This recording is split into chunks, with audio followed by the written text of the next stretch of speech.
Hello বন্ধুরা, কিছু কিছু জিনিস দেখলে চোখে পানি আয় পরে। এমনি কার কার বাবা এমনি খাওয়াই দিত ছোটবেলা, আমার একটু কইও না। আর ওইদিকে আমার আদি গিলা মাইয়া চাইয়া রয়েছে মানুষের খাওয়ান দেখা, মানুষে কি খায়, খিচুড়ি খায় না, পোলাও খায় না, মাংস খায়। হে দেখে ডেব ডেব করে তাকায় আসছিল মাইয়া খাওয়ানোর দিকে চাইয়া। মুছতে মুছতে একটু সামনে দিয়ে দেখলাম আমার মাইয়া জানলা দিয়ে তাকাই রয়েছে। কি রে আমার মাইয়া কি জানলা দিয়ে তাকাই রয়েছে। এরপরে আর মনে বুঝাইতাম না, হারে আমার আদি গিলা মাইয়াটা কেমনে তাকাই রয়েছে। এরপরে চলে গেলাম ফাঁক ঘরে, লইলাম 2 টুকরা কলিজা, এটারে 4 টুকরা করে দিয়ে দিলাম গরম পানির ভিতরে। গরম পানিতে ফুটানোর পরে লগে নামে কুচি কুচি করে কাটটা একটু ফালি ফালি করে লইলাম। এরপরে এর দুইয়া ভালো করে মানুষ করে লইলাম। দিয়ে দিলাম 1 কাপের বেশি পেঁয়াজ কুচি আর কয়টা এলাচ লং দারচিনি। দিয়ে দিলাম 2-3 টেবিল চামচের মতন মরিচের গুঁড়া। এরপর দিলাম হলদের গুঁড়া, এরপরে দিলাম ধনিয়ার গুঁড়া, এরপরে দিলাম লবণ, এরপরে দিয়ে দিলাম আদা রসুন বাটা। আদা রসুনটা আমার বরফ হয়ে আসছিল, কেমনে ছুড়াম পরে পুতা দিয়া কোন রকম সেচ্চা পেচ্চা লুইছি আর কি, যতটুকু পারছে ততটুকু। এরপরে দিয়ে দিলাম একটু তেল। তেল বেশি দিন একটু কমই দিয়েছে, কারণ এমনিতেই যে তেল মানুষের শরীরে দিলে আরো বেশি তেল বেড়ে যায়। এরপর একটু গুঁড়া মানে একটু রং টং করে লইলাম। এরপরে চুলার ভিতরে বয় দিয়ে দিলাম ঢাকনাটা ডাক্কা।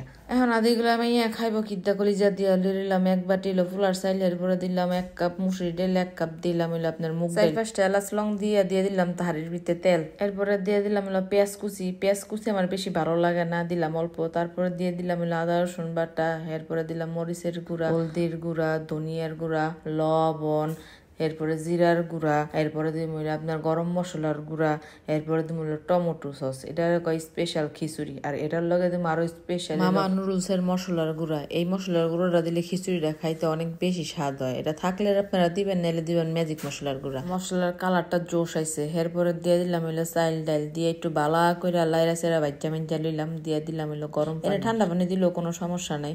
এরপরে দিলাম 6-7টা কাঁচামরিচ দিয়ে ডাক্কা দিলাম। ডাকার পরে দেখেন দমার পরে কি সুন্দর আছে। তারপরে লবণটা চাইখা দেখবো আসলে লবণটা ঠিক মতো হয়েছে কিনা।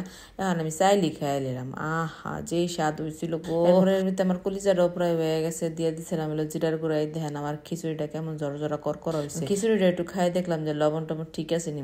মুখ দেখেই তো বুঝছেন ইয়াম্মি ইয়াম্মি। তো দেখেন আমার কলিজার কালারটা সেই আছে, কলিজাটা মুখে দেওয়ার পরে ম্যাশ হয়ে গেছে পুরা। আর ওইদিকে তো আমার আদি গেলাম মাইয়াটা পথ চাইয়া বলেছে মা কখন খাওয়ানটা লই আসবে। তো আমি প্রথমে প্লেটের ভিতরে ডাইলে লইলাম, একটু ডং টং করে দিয়ে দিলাম একটা কাঁচামরিচ, কলিজা, লেবু, একটু পেঁয়াজ দিয়া মাইয়ারা ডাক দিবি, এ সারা এসে দেখো তোমার জন্য কি নিয়ে এসেছি। সারা তো দেখে পুরাই ক্রাশ খাই যাবো আমার প্রতি না, খিচুড়ির প্রতি। এরপরে মাইয়ারা আইবো যেমন আসমান থেকে পড়ছে, জীবনে খায় নাই, খাওয়ানটা দেখে ও মা। তারপর লেবুরা চিপড়া দিল মাইয়াটা, একটু খাওয়ান মুখে দিল, দেখলো কেমন হয়েছে। জিগেলাম কিরে মা সত্যি করে কবি কেমন হয়েছে।